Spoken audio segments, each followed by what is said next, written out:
Та бүхний амгалан айлтгая. Шинэ хичээлийнхаа эхэнд гэрийнхаа даалгаврыг ярилцъя. Гэрийн даалгаварт төвд гаралтай 10 хүний нэрийг монгол бичгээр бичиж иргэсэн. Гэхдээ сүүлийн үед бас хүмүүс төвд хэлийг сонирхолсон. Гэхдээ нэрнийхээ утгыг ямар утгатай үг юм бэ гэдгийг бол мэдхийг сонирхож байдаг. Нөгөө талаас бол монгол уламжилт бичлэгт бол төвд гаралтай аль ч гэсэн санскрит ч гэсэн гаралтай нэрийг бичихтэй уг хэлэнд нь уг бичигт нь яаж бичдгийг бол их нарийн баримтанд бичдэг ийм зарчимтай учраас тэр төвдийг бичиж хамт тайлбарлавал илүү юм. Гэхдээ мэдээж хэрэг хүн болгон бол төвд бичиг бас уншдаг хүн байгаа бах. Гэхдээ бид бол энд хамт өгөөд явъя. За юндэн гэдэг нэрийг юндэн. За юндэн гэдэг бол бид түрүүний хичээлд хэлсэн төвдийн энэ нэг дүрсүүд бол хэлний угийн энэ юм гэж. Тэгэхээр зэрэг юн гэдгийн үеийн эцсийнх нь бол бас тэр биений аав юу хэлний угаар хэлэгдэг гэдэг энэ байна. Адагтаач юм байгаа учраас энд нь хоёуланд нь ихэнхлэг оруулж юн дүн гэж бичдэг. Юн дүн гэж бичдэг. За энэ юндэн гэдэг нэр бол хас тэмдгийн нэр байгаа юм. Хас тэмдгийн нэр байгаа юм. Хас гэсэн үг. За энд бас нэг тогтоод зүгээр сонирн болгоод тайлбарлахад бол хас тэмдгийг ийм тэмдэг байдаг шүү дээ. Ийм хас тэмдэг гэж.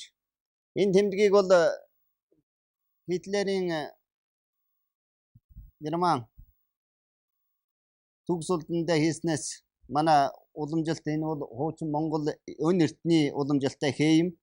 Энийг бол сээрлэх болсон. Гэхдээ энд бол хуурамч тайлбар өгсөн. Энд одоо 4G үсэг нийлчихсэн байгаа юм гэдэг. Тэр бол зөвхөн хэлбэр талаас нь их хуурамч гинхэн тайлбар байгаа юм. Энэ хас тэмдэг бол эртний энэтхээс гаралтай эвдэршгүй батыг бэлэгддэг ийм учиртай. Өөрөөр хэлэх юм бол эн чинь солбисон энэ солбисон нь бол солбисон элдв учиртай бол бас нэг гаралтай. Ийм учиртай. Ер нь тэр Гитлерийн Герман энийг яагаад тэр төрийнхөө юу арайхын төрийн туганд аваач хийсэн бэ гэдэгт бол бас тэдний их бол утга учиргүй чийгээгүй эртний энэтхээс гаралтай эвдэршгүй мөнхийг бэлэгддэг гэсэн тэр бэлэгдлийн бол учрыг мэдээд одоо арайхын төр их Батбек байг гэсэн утгаар аваачж далбаанд хийсэн учиртай юм. Тэгэхээр зэрэг хас тэмдэг бол тэр Гитлерийн Герман юм уу 4G-тэй ямар ч холбоогүй өн эртний энэтхээс гаралтай ийм тэмдэг байгаа юм. Хас гэдэг бол хас чулуу гэдэг бол хамгийн хатуу бас эрдний чулуу.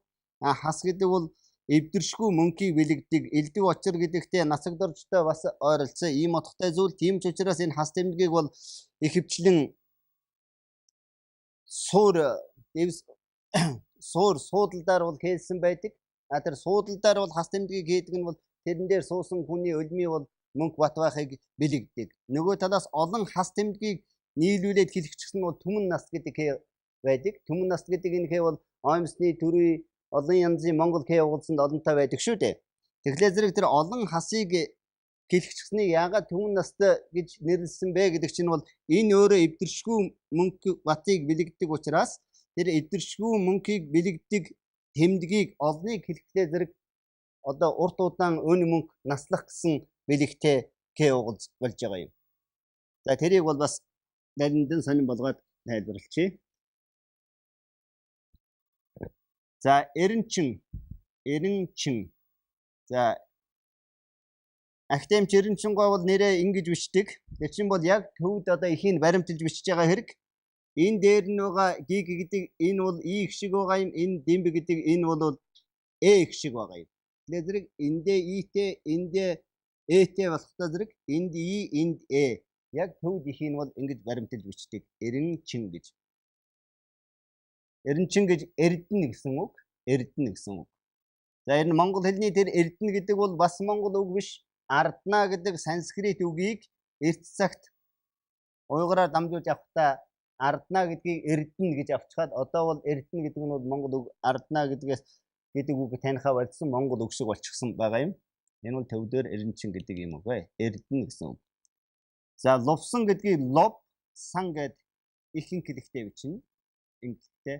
Мөн энд байгаа нь бол бидний түрүүний хичээлдээ тайлбарлаж байсан энэ хэлний угаар хэлэгдэх ан гэдэг энээр төгсөн учраас энд лувсан гэж бичдэг. Сайн оюут гэсэн үг. Сайн оюут. Оюун гэдэг нь бол оюун ухааны оюун шүү дээ. Сайн бэлэг оюут. Оюутай гэсэн. Сайн оюут, сайн бэлэгт гэсэн ийм утгатай үг байна. Живзун гэдгийг живзун гэж бичнэ. Живзун. Энд бол их шиг байхгүй. Б нь бол дэвсгэрэлж байгаа. Живзун. Энэ бол бас төвдийнхээ баримталж байгаа юм. За төвдийнхэндээ энэ ва өгтөрийг бол урагш нь оруулж уншаад живзун гэж уншдаг. Энэ бол ариун богд юм уу, ариун эзэн, гитлэгч гэсэн утгатай ийм үг байгаа юм. Цэдан. Цэдин гэдэг манай одоо монгол хүний нэр бол төвдөө бол цэдан байгаа юм. Тэгээд монгол хэлний их шиг зохисхойсоор бол ийм их шиг нэг үгэнд холилдон орж болохгүй болтой зэрэг үгийн эхнийхээ тэр өргөлтөө С гэдэг их шигэндээ татагдаад энэ А нь бол Эгээр дуудагт болсон цэдин гэж. Нас төгс юм уу гэсэн утгатай. Төгс нас юм уу? Бат насан гэж хэлж болно. Жамсран. За жамсран гэдгийг жамсирин. Яг төвдийнхийг баримталж үчвэл ингэж бичнэ. Жамсран гэж. За энэ төвдийнхийг баримталгүй энэ эрийн ард заримдаа А бичсэн бичлэг бол явж байдаг. Хүмүүс заримдаа энэний ард бол зөвхөн А бичсэн байдаг. Агтай ардаа бол инглиштэй байдаг. Ер нь бол тэр уламжлал баримтлаа төвдийнхээ баримталж бичвэл эрийн ард И бичих нь зөв юм. Жамсрин гэж. Жамсарин гэж бичих үү те. Жамсрин гэдэг бол бурхны нэр байгаа юм. Улаан сахиус гэдэг. Энийг бол санскритээр бол бигз гэдэг. Тэр бурхны нэр. Бигз Жамсрин хоёр гэдэг бол нэг нэр байгаа юм. Жамсрин гэдэг нь төвдөр, бигз гэдэг нь санскритээр улаан сахиус гэдэг нэг чөөжин сахиусын нэр байна. За вандан гэдгийн ван гэдэг нь бол бас энд ихэнх хэлийг бичих ёстой. Яагаад гэвэл энд бас тэрл хэлний угаар хэлэгдэг энэ байгаа учраас тэрийг баримтлан төгсгөлд нь бол эргүүлэг нь хэлний үзүүрийн энэ байгаа учраас хоош нь татна. Тэгээд вандан гэд эрх төгс гэсэн үг. Эрх төгс. Энэ бол нас төгс, эрх төгс гэсэн утгатай үг. За цэрэн гэдгийг бол эрийн дараа И тэгээд орон ихэнх хэлийг бичих ёстой. Мөн энэ ялгаагүй. Энэ төгсгөлд нь байгаа тэр хэлний үгийн энэ байгаа учраас энэ төвдийнхийг яг баримталж бичдэг хүний нэрийг. Тэгээд цэрэн гэж. Цэрэн гэдэг бол урт насан гэсэн үг. Нас урт гэсэн урт насан. Тэгээд бид түрүүний хичээл дээр хэлж байсан зарим ер нь ийм төвд нэрээ бол монголоор шууд орчуулад өгчихсэн нэрнүүд байдаг. Жишээлбэл Аравдан гэдгийг бол монголоор маш бат гэдээ орчуулад өгсөн баг шээ те. Цэрэн гэдэг энэ нэрийг бол урт насан гэдэг монгол дүүх нэр нь бол байж ах шээ те хүний нэрэнд.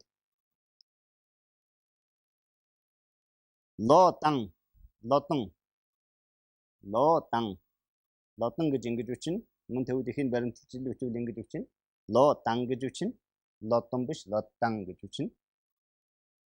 Энэ бол оюун төгс гэсэн үг.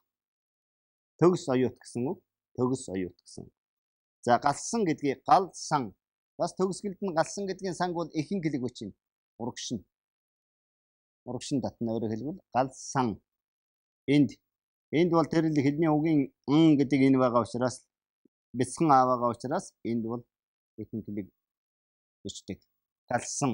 Сайн хувьд гэсэн утгатай үг. За гэрийн даалгавар төгссөн 10 хүний нэрийн тухайд бол ийм байна. За шинэ хичээлийнхаа оюун төлхөөрөө бид цааш нь өргөжлүүлэн уншиж ярилцъя. Дотор магуутай хөрөл ээч тун үлүү таних уу хүмүн эгээрэ гэлээ. Дотор муутай хөрлөөс хүн үл таних хүн дээр гэлээ. Дотор муутай төрөл гэдэг. Энэ бол Монголын хэлнийхээ ийм хэлц үгнүүдийг бол сайн мэдж явах хэрэгтэй. Дотор муутай хүн гэдэг бол энэ бол шилжсэн утгаараа байгаа. Шууд утгаараа дотор муутай хүн гэвэл одоо гид содоод муу хүнийг бас хэлж болно. Шилжсэн утгаараа дотор муутай төрлөөс дотор муутай гэдэг бол дотор санаа нь муу. Дотоод сэтгэл нь муу гэсэн утгаар хэлж байгаа. Дотоод сэтгэл муутай төрлөөс ийм муу сэтгэлтэй төрлөөс огт танихгүй хүн дээр байдаг гэж хэлж байна. За ер нь бол ардын юунд ч бол муу төрлөөс бол энгийн одоо сайн нөхөрлсөн төрөл бус сайн нөхөр бол их үнэнч байдаг гэж хэлдэг. Тэрийг энд хэлж байна. Магуу сэтгэлтүү ахаа дэгүү дайсан луга адил гэлээ. Муу сэтгэлтэй ах дүү дайсан тай адил гэлээ. Ортон цагийн дуудлагаар бол дайсан луга гэж дайсан тай. Энэ луга бол хамтрахын тийм ялгаа шүү дээ. Дайсан тай адил гэлээ. Муу сэтгэлд ах дүү дайсан луга адил гэлээ гэж энэ түрүүчийнхаа тодотох саяын түрүүчийн гэсэн санаагаа бол тодотхон тайлбарлаж байна тийм үү? Муу сэтгэлтэй дотор муутай буюу муу сэтгэлтэй хар санаатай тийм ах дүү бол дайсантай адилхан юм аа гэж. Өрсхүү дайсан дороо сусвэн үү үзүүл. Хортон дайсан дороо хол ойр гижүү үгүй боё гэж байна. Өрсөх дайсанд сусаа үү үзүүл. Хортон дайсанд хол ойр гэж үгүй боё гин. За бид бол энэ сургаалыг 13 дугаар зууны үе Чингисийн бэлэг сургаалаас гаралтай. Энэ дотор үнэхээр бас Чингисийн өөрний одоо хэлсэн бэлэг сургаалууд бол ингэн байгаа гэж түрүүн ярьж байсан. Мөн энд хэлж байгаа энэ зүйл бол яг л тэр 13 дугаар зууны үеийн одоо отод ингэр орчиж олон улсууд байлдаж ороо бусгаа энэ цагийн цагт сургаж байсан сургаал болов гэлтэй ийм санагдаж байна. Өрсөх дайсанд цусаан битгий үзүүл, хортон дайсанд хол ойр гэж үгүй гэж.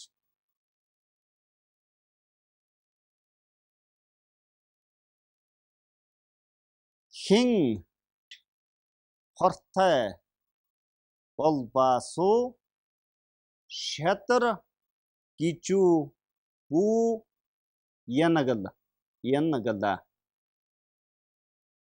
Хин хортой болбоос шатар гэж бүү янагал. За тэгэхээр хортой хүнтэй бол хортой муу сэтгэлтэй тийм хүнлэн бол түүний шадар гэдэг маань дотно гэсэн утгатай тийм үү? Дотно гэж бүү янагал гэдэг маань ойрт нөхөрл гэсэн утгатай шүү дээ. Зөвхөн энэ бол шууд утгаараа биш. Ер нь эртний монгол хэлний янаглах амраг юм уу гэдэг үг маань зөвхөн хайрлах, дотно байх гэсэн утгаар олонтаа хэрэгэлсэн байдаг. Лазер хин хортой болбоос дотно гэж битгий ойртүүл. Битгий дотно нөхөрл гэсэн утгаар хэлж байна. За тэгэхээр энд уншиж байгаа текстд гарсан үг өгүүлбэрийг бол ялангуяа үйл үгийн үндсүүдийг бол их сайн нүдэлж шийдэх хэрэгтэй юм. Зөвхөн жишээ болгоод бид энэ өрсөх гэдэг үгийг аваад үзье л дээ. Өрсөх гэдэг үгийн үндэс нь бол эсгийгүүлчээр төгсөн үндэс байна. Өрс гэвэл яаж бичих нь вэ?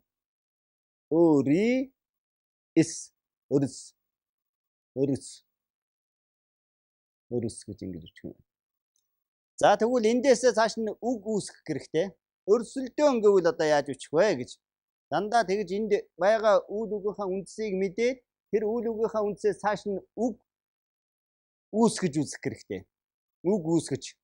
Тэгэл тэр зөв бичих дүрм маань санаж үг үүсгэж зөв бичих сурах юм бол жинхэнэ дүрмээр зөв бичих сурна. А мэдээж хэрэг бол сайн ингээд ном уншаад үг нүдлээд байхад бол зөв бичдэг болно л да. Гэхдээ энэ бол зөвхөн хар арга юм.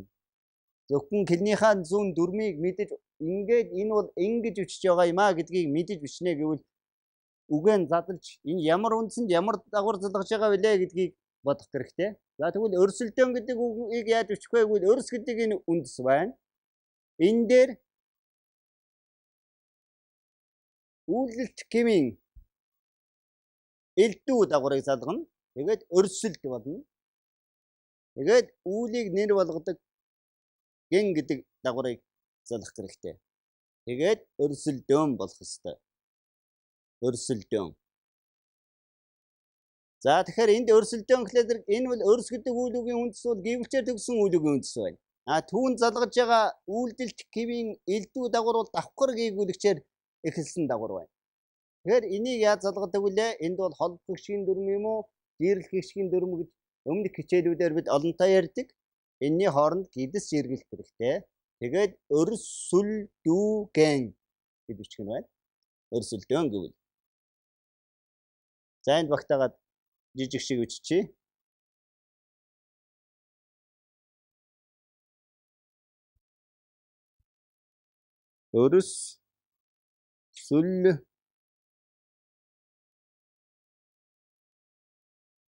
Өрсөлдөөн. Тэгэхээр өрсөлдөөн гэж өрс энд гидсэн жиргэлээд өрсөлдүүгэн өрсөлдөөн гэж ингэж бичих нь байна. Тэгэхээр энэ мэтлэнгээр энд нэг нь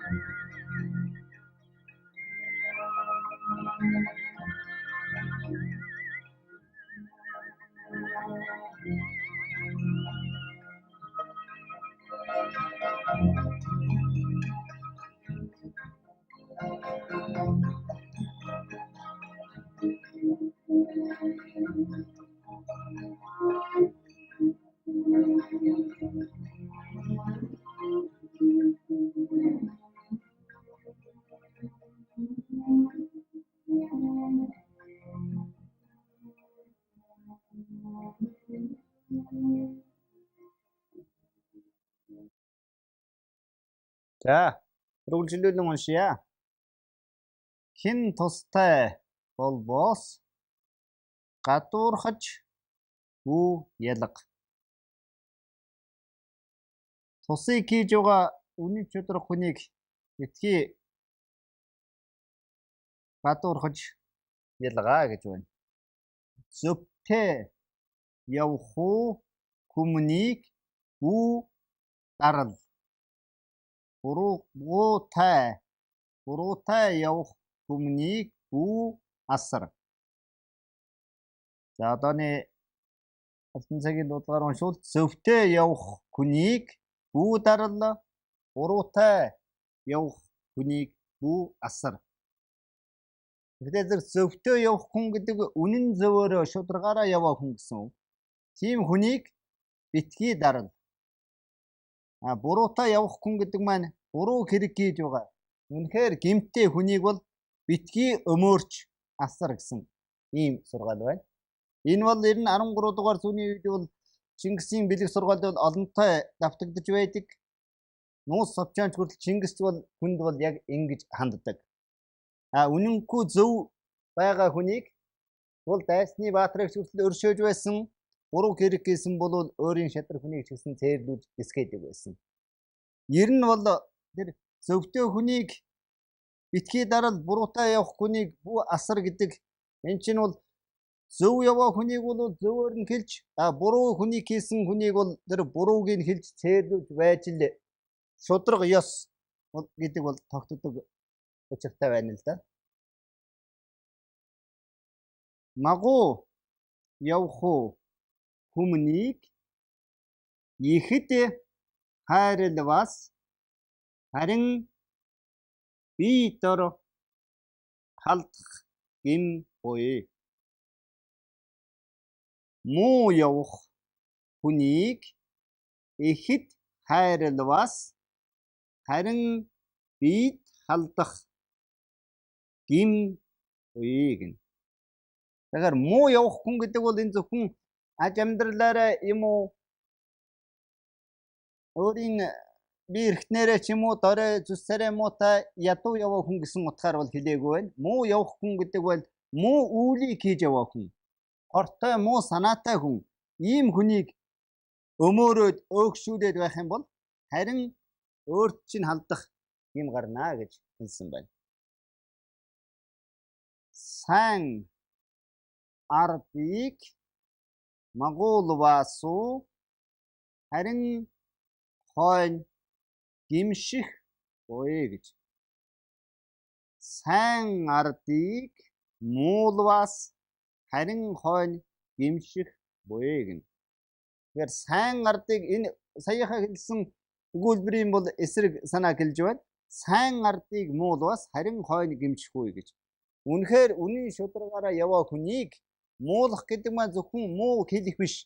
Тэр хүнийг гисгэх, сээрлүүлэх, тэр хүнд муу юм хийхийг бол хэлж байна муулах гэж.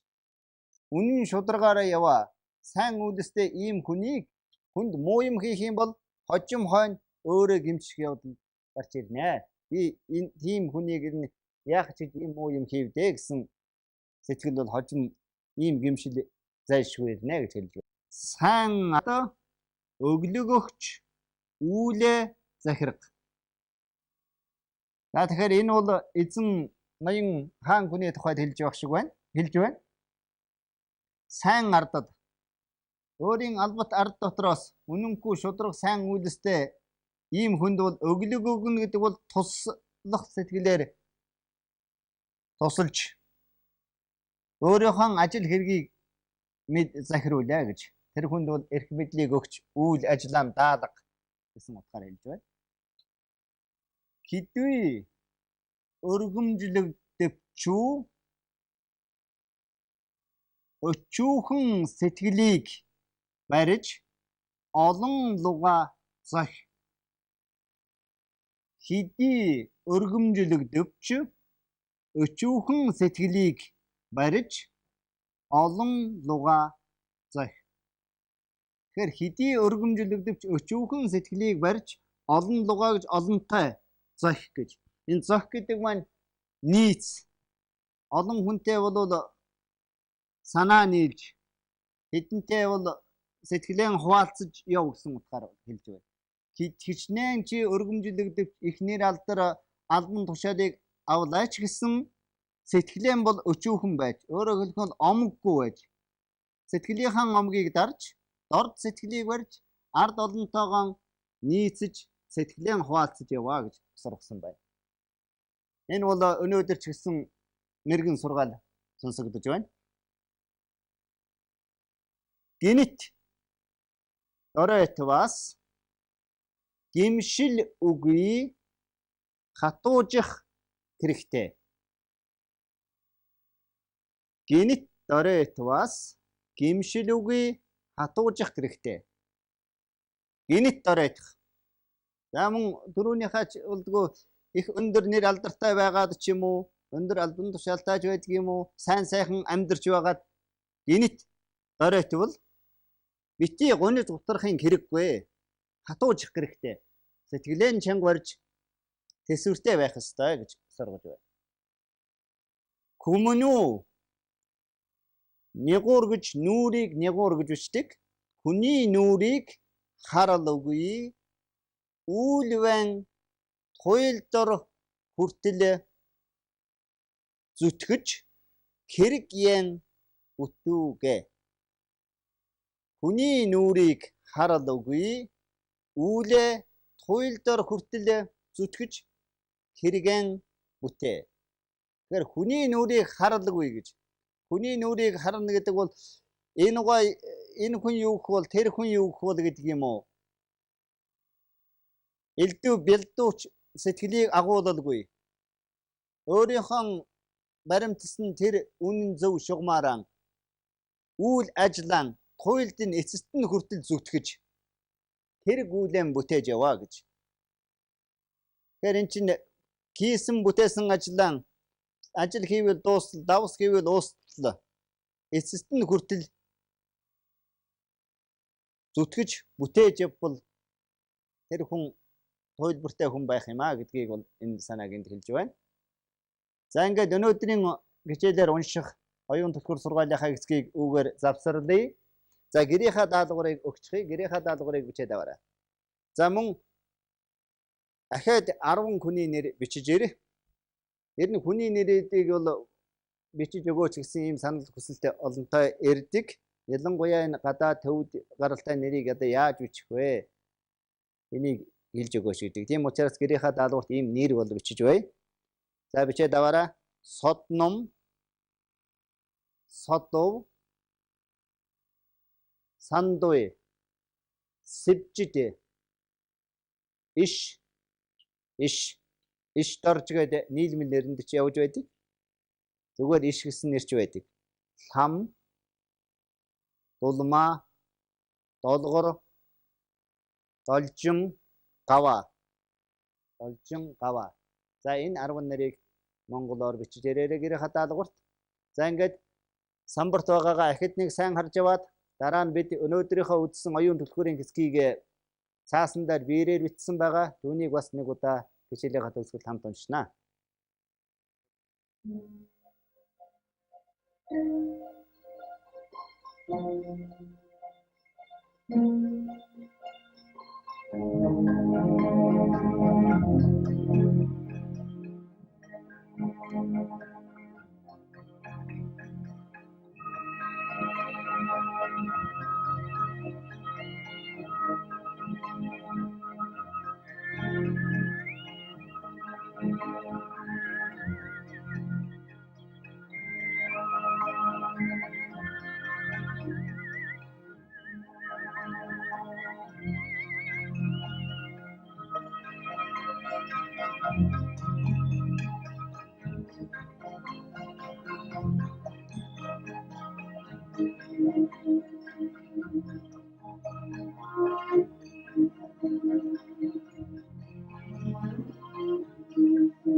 Тун үл таних хүн дээр гэлээ.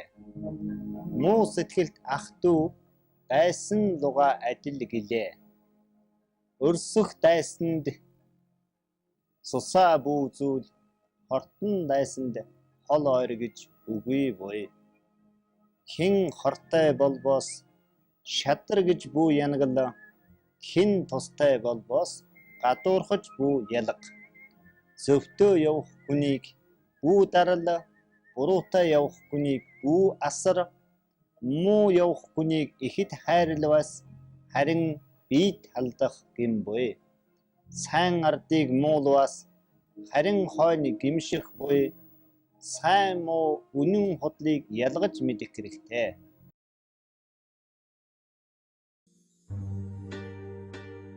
Бардам үгээр сэтсэн болох үгүй. Балмад явдлаар баатар болох үгүй. Нөхрүүн тусыг бүтээвэс өөрийн тус бүтнэ.